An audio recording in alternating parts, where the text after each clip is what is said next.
Hello everyone. Hope सबैजना सन्चै हुनुहुन्छ होला. आज लकडाउनको डे 46 र सबैजना आफ्नो आफ्नो घरमा हुनुहुन्छ होला. Stay safe and एयरपोर्टमा भएको मेरो साथीहरूलाई पनि एकदम विशेष सम्झना छ र उहाँहरूलाई पनि एकदमै राम्रोसँगले बस्नु, stay at home, be safe भन्न चाहन्छु. र आजको ब्लग चाहिँ विशेष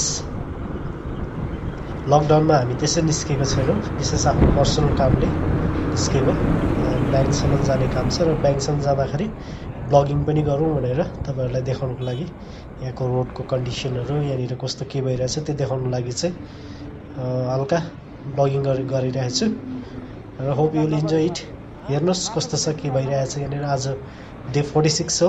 घरमा बस्दा हामी पनि यसो दिक्क लागेर काम पनि परेको, पर्सनल काम र ब्लगिङ पनि त्यही मौकामा ब्लगिङ पनि गरिरहेको छु. ओके.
ब्रस गर्ने बेला पिसाब लाग्यो.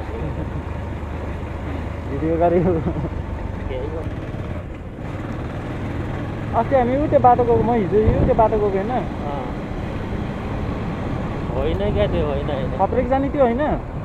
खत्रेक जान्छ त्यही हो. यताको बाटो त्यही म त उसबाट गएको. त्यो के थियो दिदी, तपाईँ कुखुरा जाने कहाँ रे?